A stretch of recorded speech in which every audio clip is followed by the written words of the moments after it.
So, eto na pa nga mga kaiksena ang magpapataas ng alta presyon at magpapaputok ng batok sa mga DDS na magkakanda igit sa pagkainggit at pagiging pikit na lang. Dahil mga kaiksena, pagkatapos ng sona ni Pangulong Bongbong Marcos, aba, ngayon naman po ay nandyan siya kanina o kahapon, nagpunta ng Davao City. Nako, anong ginawa? Well, nag-turnover lang naman po ng Malacondo unit na mga pabahay. At talaga naman pong hindi basta-basta bahay ito mga kaiksena. Dahil quality at napakaganda po ng pabahay ni Pangulong Bongbong Marcos. Dito po yan mga kababayan ko sa lugar ng People's Bill Homeowners Association Incorporated, Barangay Riverside, Kalinan District, tama ba? Davao City. Yan, nako, may QR pa. Palista na kayo. Ayan palakpakan naman dyan. Subscribe na agad sa channel na laging may aral. Kasasabi lang ni Pangulong Bongbong Marcos, hindi tayo titigil na makapagpagawa at makapag-turnover ng marami pa at lumampas sa target pa na ating gustong marating, 'di ba? So eto mga kaiksena, panoorin natin 'to napakagandang balita na 'to na sigurado mga kaiksena Davao na ho ito. Take note, city, Davao City, okay? Kung saan po yung mga nakikita nyo yung mga binabaha na yung mga DDS, nakaganon pa rin sila. Pilipinas, Duterte pa rin. Kita nyo naman to. Mga DDS nasa lugar nyo na. Ba't hindi nyo alam to? Tanga-tangahan na naman kayo? Tahimik na naman kayo? Bulag-bulagan na naman kayo mga putang ina nyo? Ayan let's watch the video please.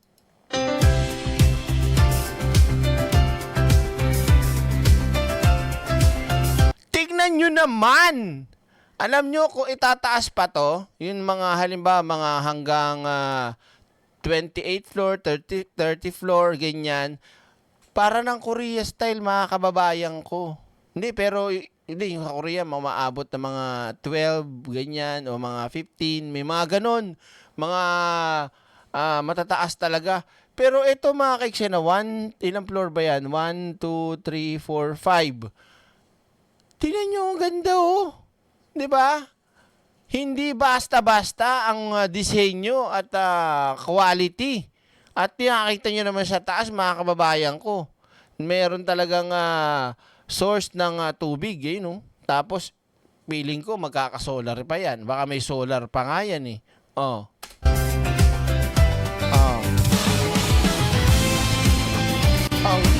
Ang ganda naman! Subscribe na agad sa channel. Mr. President, baka naman pwede mag-apply ako dyan. Ay, Davao City pala to. Dito na lang ako.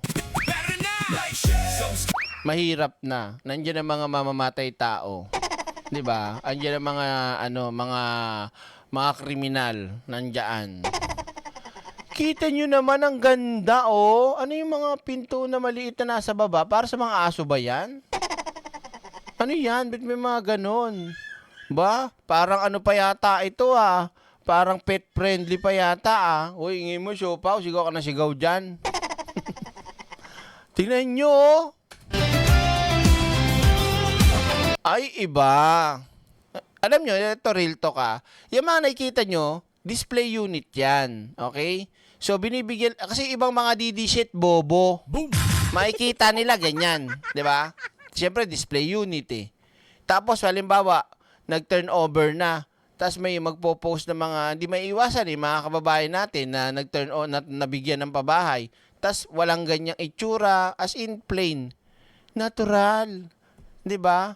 Yung lilipat dyan, ang magpupuno ng gamit, pati ba naman gamit, sagot pa? Sobra naman yan. 'Di ba? So, pinapakita lang dito na kahit ganito kasimple lang ang iyong mga gamit sa bahay, mamahalin at sosyalin ang dating mo. 'Di ba? Paano pa kung meron kang kayahan bumili ng mas magandang muebles, 'di ba? appliances, eh di mas bongga.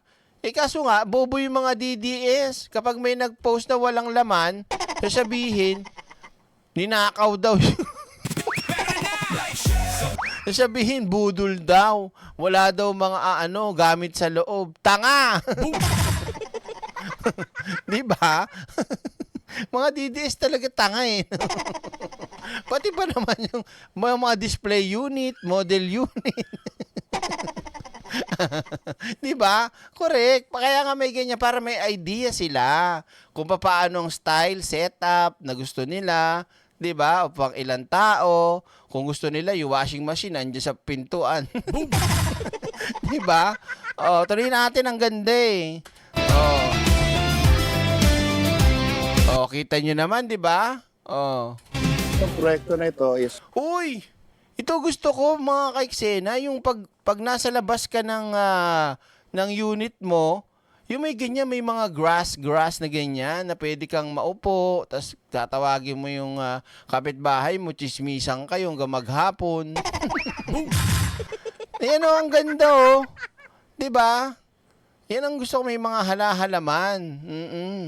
sa part of the pambansang pabahay para sa Pilipino program ng ating mahal na Pangulo. Oh, narinig nyo ha? Programa ho ng presidente. Sabihin na wala daw programa, wala daw ginawa, wala daw pinatayo. Kita nyo, di ba? Tahimik lang yung presidente. Kami nga, hindi nga namin alam na meron pala sa Davao na ginagawa eh. Hindi lang naman ginawa to kanina lang eh. Siyempre, matagal ng taon na yan na ginagawa pero walang nakakaalam eh. Kung hindi ko alam talaga to, ngayon ko lang nalaman. So, hindi nila pinagyayabang to. Wala silang pinopost na, eto, meron dito. Wala. Talagang ginulat tayo, no? Davao pa mismo, ginawa ng ganyan ni Pangulong Bongbong Marcos. Sara, ano name? Yung tatay yung karton may ganite. yung kapatid mong bakla, merong ganite. Walay. Oh, so pag inggit, pikit. Di ba, Tay? We started developing this in 2023. Oh, 2023. 'Di ba? Halos 3 years din. Ang ganda naman. Talaga ang aliwalas, pwede kang magkaroon ng parking, 'di ba? Ayun oh, malawak ang kalsada. Kung ako natira diyan, kukunin ko kagad na peso yung nasa may kanto. Bakit direct? Tatayo ko ng tindahan. Siyempre dapat business-minded ka. Oh. Ano to? Fake news ka na naman direct. Saan banda? Oh. Sige nga, pakiano mo nga ako. Ayan o. Oh. Ganda o, di ba? Oh. 30 buildings na tayo. Yung 14, tapos na. May parking nga o. Ang lawak o. Kaya lang, sunog ang kotse mo. Siyempre, mainit eh. Dapat yan may bubong. Pabubungan na lang ng asosasyon, ganon. 'Di ba? O kaya naman, siyempre sa Korea kasi underground eh. Pag yung mga building na ganyan, nasa baba yung nila, parking. Oh. Yung around 12 of that, patapos na. Almost mga nasa 90% na tayo.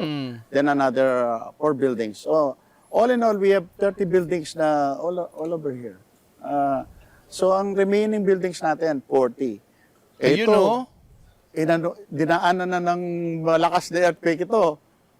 Structurally sound yung lahat ng mga projects natin. Pinag-aralan natin mabuti ito bago natin itayo. Ito po yung Social Housing Finance Corporation.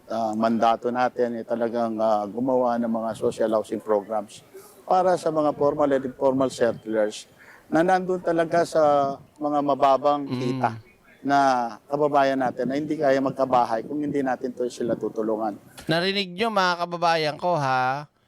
Yun naman pong may mga kakayanan o meron namang mga lupain dyan, kahit sa probinsya, wag na ho nating hangarin. Pero ako hahangarin ko kasi wala akong bahay. Nangungupahan ako eh.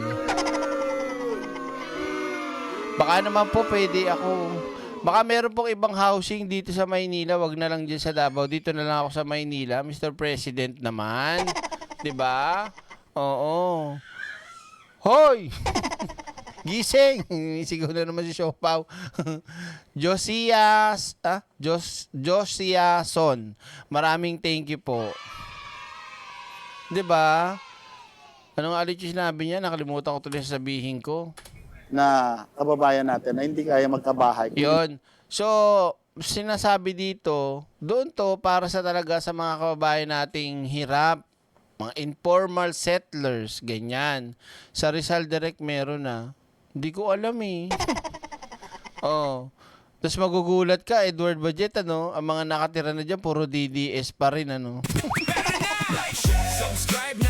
Tapos pag tinanong, walang project si Pangulong Bongbong Marcos, sumisigaw-sigaw sa rally, ano? Lumuluwas pa ng Maynila. Tapos in-stock mo, makita mo umuwi dito pala. Subscribe na agad. Bakit? Di naman posible mangyari yun. Davao City yan eh. Sumisigaw sa rally ng Marcos resign! Walang nagawa! Tapos na natapos yung rally, uwi na. Uy, pare, kita sa tomorrow ah. Rally ulit tayo ah. Magkano yung kay ano? Kay Mike? Oo. Sino Mike? Defensor. 1.5 daw. O sige, bukas pare. Tuk, tuk, tuk. Nakita mo, pumasok sa loob dito. Subscribe na agad. Babatuan ko talaga ng malupit yun. Ano sabi mo sa rally? Na mo ha? Pak! Walang nagawa? Saan ka nakatira? Di ba? Joke lang. Pinapatawa ko lang kayo. Huwag kayo masyadong seryoso sa buhay. Oh. Hindi natin to sila tutulungan. So itong pambasang pabahay para sa Pilipino, Nako, yari ka. Yari ka, sir. Kasi meron kang namumuong laway dito, patay ka. Babanatan ka na ng mga DD shit niyan. Napakalaking ano yan. Alam mo yung para sila nakakita ng ginto sa ilalim ng lupa. Pag ganyan, parang ganun yung style pag nakakita ng ganyang moment. Uy! Boom. Kontento. Laway to. Shares next time ha. Oo, kasi magagamit sa'yo yan eh. Pagka may laway ka dito. Tira mo si Kong Luistro, di ba? Gamit nila yung issue kay Kong Luistro dahil lang dito. As if naman parang hindi sila naglalaway. Baka nga pagtulog ninyo, grabe yung laway nyo. Boom. Di ba?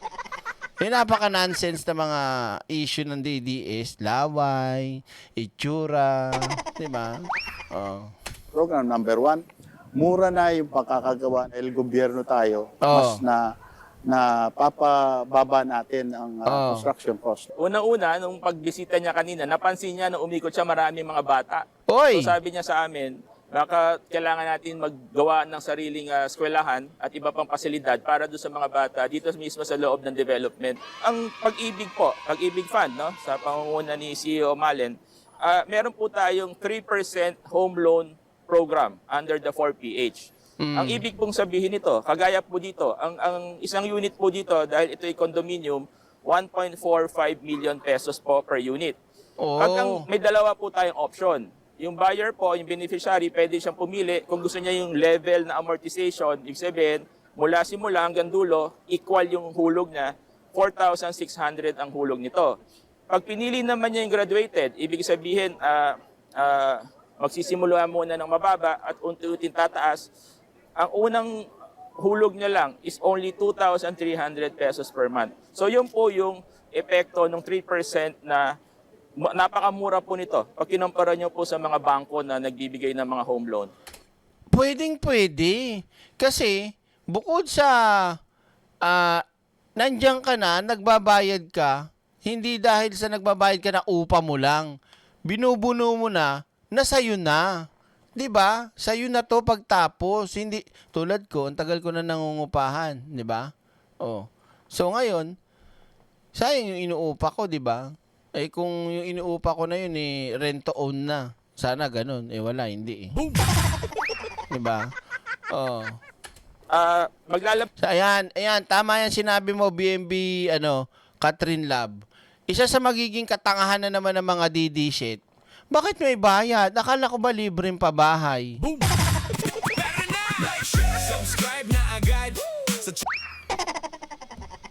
Tanungin ko kayo mga kaiksena, napakalaking bagay nun na pag ikaw naging beneficiary, titira ka na.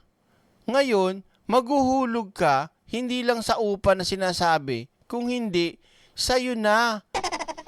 Try mo sa iba, pumunta ka sa mga hindi government na ganitong klaseng proyekto. Punta ka, mag-ano ka doon, mag-inquire ka. Hingang ka ng down payment, ang laki. Pagkatapos monthly mo, ang laki. Tapos hindi ka pwedeng sumablay, kung hindi, yari ka. Boom!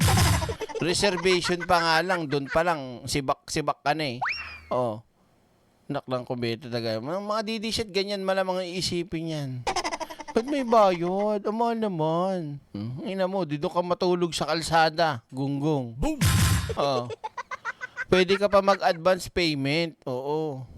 Labas po kami ng bagong guidelines, no? Inutos din ng ating Pangulo na aalisin muna natin yung salary ceiling. So magbibigay tayo ng period, no? Kunyari ilang buwan na mag-avail, kahit sino na Pag-ibig member, pwede na mag-avail ng 3% program ng Pag-ibig Fund. Under po ito sa 4PH program. Doon sa mga kababayan natin na nangangailangan ng Tinan mo yun, may loan na raw. Nanay, sana naman ayusin nyo naman. Kung magtatayo ng tindahan, gawin nyo namang maganda yung ano. Sana wag ka naman ganyan, ang pangit eh. Alam kong gusto nyo kumita. Pagandahin nyo naman. Ganda-ganda ng bahay eh, di ba? Oh. Isipin nyo mga kaiksena, sa halagang 1.4M, oh, tas ang hulog mo 4K a month. Di ba? Yung 1.4M na yan, kuha mo ng sasakyan yan, ilan monthly yan? 25, 30. Saan ka kukuha ng 30,000? Tapos ikaw informal settler ka lang. Tsaka ba't ka bibili ng sasakyan? Inuna mo yung sasakyan kaysa bahay. Di ba? Affordable housing, no? Ito pong pambansang pabahay para sa Pilipino program, in-expand na po natin to. Ito pong expanded 4PH, meron na po tayong iba-ibang modalities. Makikita nyo po yan, punta po kayo sa website ng Pag-ibig Fund, website po ng SHFC at DSUD para makita po ninyo yung mga proseso sa pag-apply sa mga programang ito. Nag-apply po kami via Pag-ibig, ma'am. At saka ang monthly amortization Oh, kita mo si kuya, may tindahan sila, oh. Negosyo ba? Oh, maganya, magatinda, mag-soft drinks ka, magtinda ka, mag-sitserya, magtinda ka ng mga paninda, mga kindi-kindi, at saka, pwede rin magtinda ka ng mga gin bilog, at mga impi. Ganyan. Hindi, tama yan, kuya, maganda yung bukod sa kayo may magandang at maayos na tirahan, nagagawa nyo pa magkaroon ng sariling pagkakitaan, negosyo, at kung meron pang ibang nagtatrabaho sa inyo, maganda yan. Pabili nga. Ano yun? Pautang daw si mama, 3 sardinas tsaka 2 kilong bigas. Tapos. Subscribe na agad. Yun lang. Yun lang yung mga kapitbahay mo, no? Mga kapitbahay, may tinda sa baba. Bagong bukas. Dagsaan, ano? Mare, ako nga pala yung kapitbahay mo sa 5th floor, sa room 335. O ano po yun? Pwede ba ako umutang? Tapos sa negosyo. po namin, ma'am, is 1.6 lang po, ma'am. Yun, nakaluwag-luwagin kami kasi nung una 4K, almost 4K. Ay, ang daming paninda, ang taray. Halos kumpleto. May sibuyas, may gulay, yung talong, kulubot. May kalabasa, may luya, may tiste. Anong tiste? Tiste ba? Yung maglagay ka ng palaman ba? Ayun o, may tiste o. Oh. Tapos lagyan mo ng peanut butter. Ba? Ayan o, paborito ko to. Oh. Ano yan, Derek? Anong basa dito? Kita ba? Tama ba basa ko? Ang basa ko nung bata pa ako dyan, tatus. Yung pala, ang basa pala dyan, tahus. Subscribe na agad sa channel na laging may aral. Hindi, literal mga kaiksena. Nung bata ako, ang alam kong tawag sa chichirya na katabi nitong pillows, tatus. 'Di ba? Correct me if I'm wrong. Batang 90, sumagot kayo diyan. Sampaling ko kayo. Tahus pala 'yan. Ngayon ko lang nalaman. 'Di ba? Pag ako nagkaroon ng ganyan, sigurado, yung tindahan ko maraming laman. Lalagyan ko rin ng mga makeup. Oo, lagyan natin ng makeup, ganyan. Tapos doon ako sa tindahan magla-live para pagka may bumili, magagalit ako. Ano yan? Yung monthly rent namin sa Boulevard, ma'am. Tapos ngayon, 1.6 na lang. Malaking tulong din sa amin, ma'am, kasi wala po kaming bahay. Ngayon, meron na. Ma'am, thankful po ako, ma'am, na naka-avail po kami sa palibre. Hindi, huwag kayong maging thankful. Walang kwenta yung presidente. Baba nga ng ratings eh. Di ba? Oh. Libreng pabahay, parang libreng pabahay po ni Pangulong Bongbong Marcos, ma'am. Yung asawa ko pa isang seafarer. Talagang nagustuhan niya po na kasi first kasi wala po siya. Ay naghanap po talaga siya ng yung housing na madaling lipatan, malapit sa school, yung malapit sa market. Nag po kami nag-process ng mga documents. Tapos sa gitna na lang po kami ng a year bago po na turn over tong bahay sa amin. Galing. Malakas naman po ang water at hindi naman po nag-run out dito. Okay lang po talaga siya. Mga bata Binabaha po ba dyan? Saan lang? Doon, sa lugar nila Basti. Oh. Kapaglaro naman po sa labas, safe po sila. Malaking tulong to sa amin. Papasalamat po talaga kami, ma'am, sa project na ito ng ating sa social housing at sa ating Pangulo po, ma'am. Naku. Parang gumagawa po lalo si Pangulong Bongbong Marcos, ha? Oh.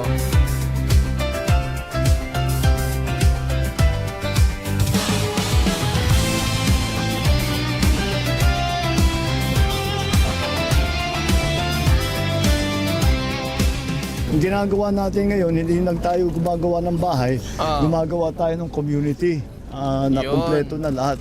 Dahil mahirap tirahan kung wala naman pupuntahan yung mga bata, walang malapit. Parang yung ginawa ni Digong, may ginawa si Digong na pabahay eh.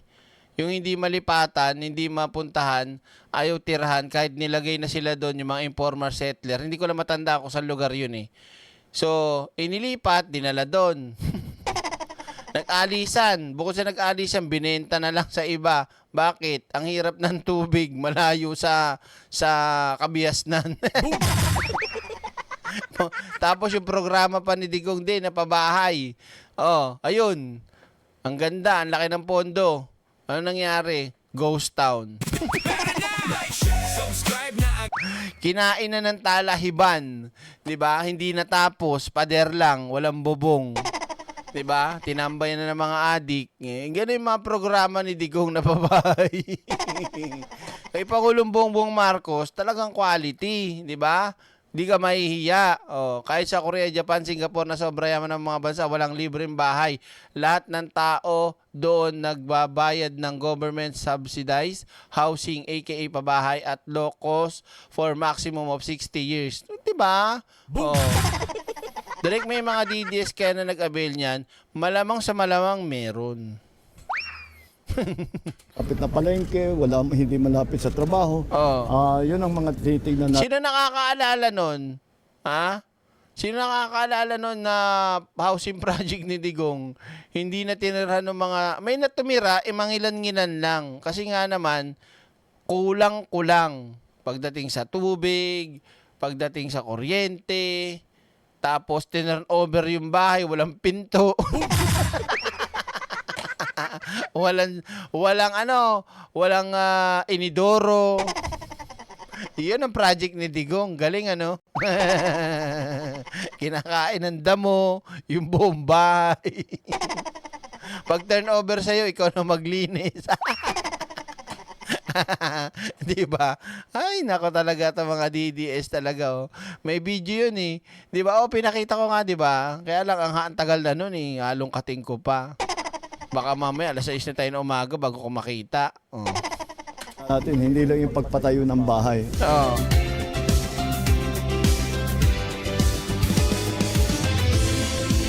Yun, no?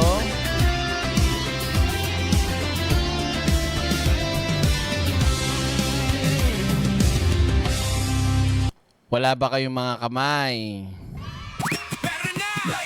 Subscribe na agad sa channel na laging may aral. But wait, there's more.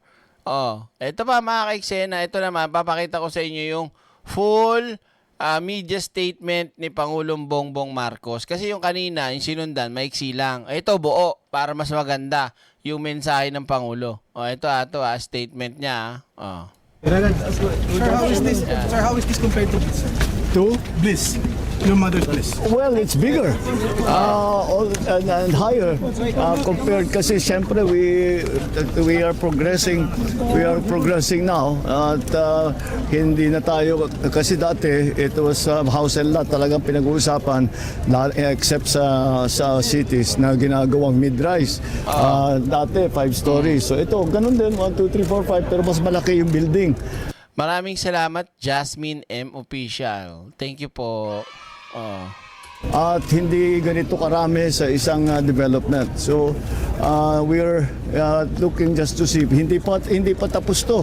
Ang idadagdag pa ilang building pa? 42. Altogether 42 buildings ito. So Ang dami! Mga DDS, lipat na! Subscribe na agad. Nakita nyo? 42 buildings pa diyan sa lugar na yan. 42 buildings plus kada story o kada building 5 palapag. Hindi lang natin alam kung ilang rooms o unit, 'di ba? Kasi pahaba eh. Hindi natin pero ang dami pa nun mga ka-eksena. Kaya yung mga binabaha dyan sa Davao City, Pilipinas, unti-unti pa rin. so Ano pa kay silbi nung pabahay ni Digong? Walang-wala. Ang Diyos ko naman. Yan ang tatak Marcos, mga kababayan ko. 'Di ba? Nakakaloka Ano to? You can avail this. Wow. Covered to ng pag-ibig. Oo, pwede. Kanina nga yung isang OFW, ganoon ang ginawa eh. 7,000 plus ang unit na maitatayo pagka natapos na lahat ito. Biruin mo 7,000 families ang madadagdag dyan. Ng kubeta talaga Tinitignan ng planning ng mga nagpaplano kung maglalagay pa ng eskwela, baka pwede na lahat ng pinuntahan namin may bata eh. So baka kailangan ng eskwela, pero basta kasi ang ginagawa natin ngayon, hindi lang tayo gumagawa ng bahay, gumagawa tayo ng community. Yun. Na kumpleto na lahat dahil mahirap tirahan kung wala naman pupuntahan yung mga bata, walang malapit na palengke, hindi malapit sa trabaho. Yun ang mga titignan natin, hindi lang yung pagpatayo ng bahay. But we'll be continuing siguro. Lahat ito, yung buo nito matatapos by end next year. Di ba? Sakali, baka sakali. Matatapos natin yan. By the end of next year, lahat ng 42 na buildings. Grabe naman. At isa pang bagay, nandito si Sec Vince Dizon, magpapaiwan siya rito, pupuntahan niya lahat ng Units. lahat ng nabaha din sa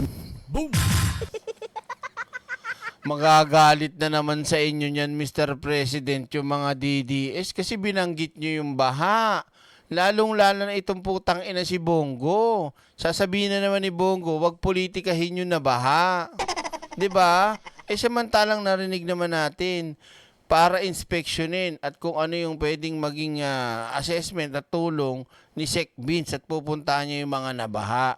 Kesa naman yung putang inang bading nilang mayor dyan na nakipag-inuman pa sa dahig bago umuwi, 'di ba? Habang binabaha yung kanilang mga kababayan, andoon bumubuking sa dahig. Tapos ito namang isa, yung vice president nilang hangal, andun nagpapalamig ng pepe sa dahig din.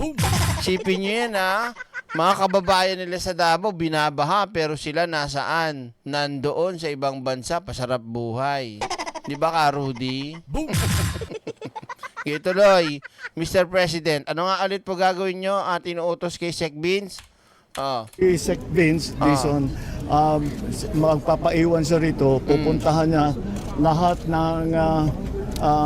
ng nabaha din the southern portion dahil ang problema Meron palang master plan yun na 2023. For whatever reason, hindi ginawa. Ano ka ngayon? Ano ka ngayon? Putang ina mo pulong, ha? Pulonggis ka talagang hindot ka, oh. Mismo galing na kay Pangulo at syempre knowledgeable by Sec Vince yan, DPWH. 2023, may master plan pala, pero hindi ginawa. Kaya pala binabaha ang Davao. Putang ina nyo, mga DD shit kayo. Pilipinas, Duterte pa rin. Dawanan, nanay na mo.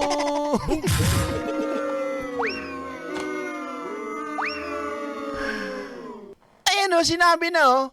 Ay di malamang, may intel yan eh, di ba? Kaya pala daw eh.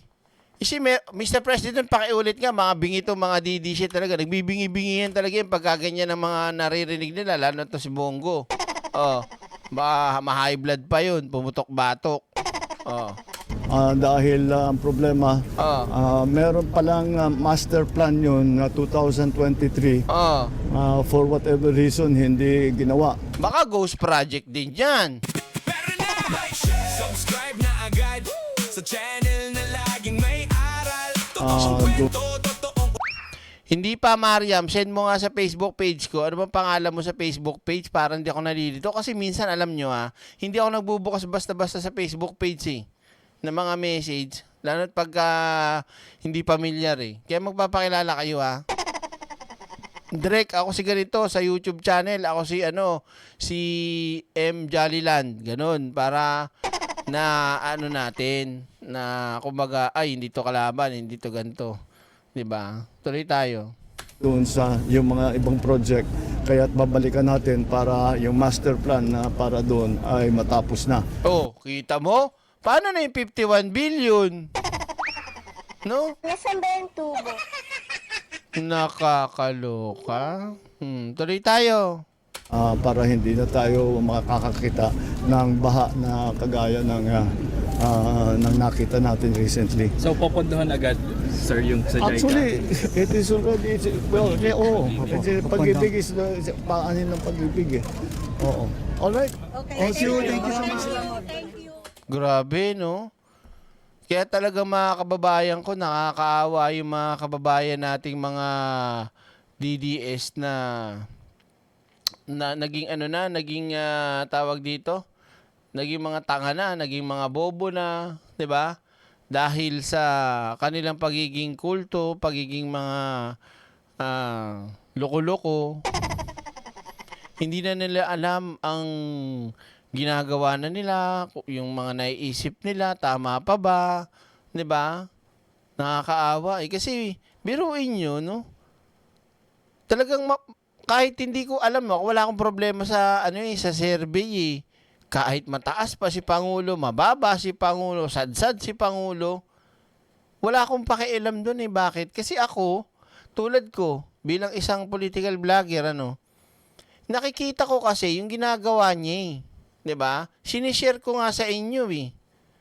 Tapos makikita mo, ang mataas ang rating, yung walang ginagawa, nagpapalaki lang ng puda, nagpapalamig ng puday, ng pepe, doon sa ibang bansa, gala dito, tapos pag may patay, nagpapabida, ganon. Tapos yun pa yung mataas ang ratings. Sa inyo na yung ratings nyo. Pero hindi nyo may kakailat, hindi nyo matutumbasan kung ano at gaano karami yung ginagawa ng Pangulo. Kulang lang kasi talaga kayo sa pagbubukas ng inyong isipan at ng mga mata. Literal ng mga bulag, literal ng mga bobo. Itong mga DD shit, malalang sakit at karamdaman. 'Di ba? subscribe na agad sa channel. Well, maraming salamat po, Mr. President. Talagang sobrang saludo po at maraming salamat kasi ako wala akong problema kahit Davao City pa yung pinuntahan nyo at binigyan nyo ng ganyang klaseng programa, proyekto, dahil sinabi nyo noon pa, wala kayong kulay na tinitignan. Kahit nga, di ba, nagulat tayo noon dahil binabanatan nga ni Leni Robredo si PBBM noon, di ba? Pero nakita nyo, ang naging resulta, Walang politika, walang kulay ng politika, tulong tayo sa taong bayan. Nakita nyo kung paano ang samahan ni Mama Leni Robredo nyo at si Pangulong Bongbong Marcos, 'di ba? Na kahit na may hidwaan ng Duterte at ginagawa nilang katarantaduhan sa Pangulo, pinipake news, ginagawa ng kung ano, pinagbantaan pa na putang inang Vice President. Pero heto ang Pangulong Bongbong Marcos nandiyan sa Davao at gumagawa ng kanyang maitutulong sa abot ng makakaya para sa ating mga kababayan. Kaya maraming salamat, Mr. President. Buti na lang talaga, hindi kayo kagaya ng mga ugali ng mga putang ina mga Duterte na yan. Okay ka na, punta na tayo sa susunod. Tayo pa action. Let's go sa go.